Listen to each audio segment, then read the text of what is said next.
नमस्कार मित्रांनो, अखेर कर्जमाफीमध्ये बदल करण्यात आलेला आहे आता.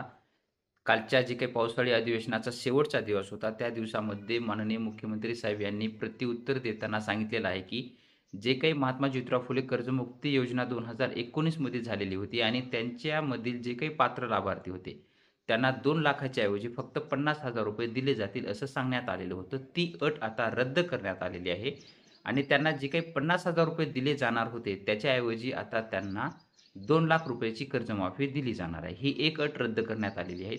आणि दुसरी अट काय होती, तर जे काही नियमित कर्जदार आहेत, नियमित कर्जदार यांना सन 2026-27 ची चालू बाकी करणं हे गरजेचं सांगण्यात आलेलं होतं.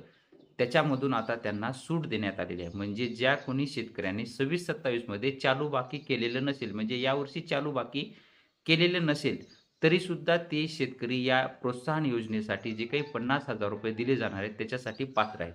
परंतु शेतकरी मागण्या काय होत्या, की जे काही प्रोत्साहनपर आहे त्यांना 50,000च्या ऐवजी जास्त देण्यात यावं. ह्या काही अटी तिथं मान्य झाल्या नाही.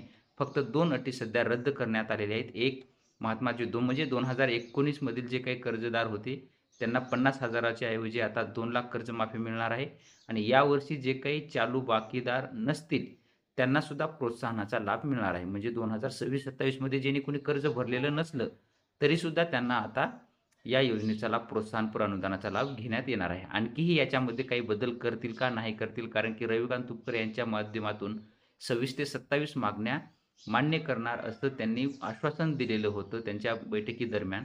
त्याच्यानंतर आणखी आता काल पावसाळी अधिवेशन संपलेलं आहे.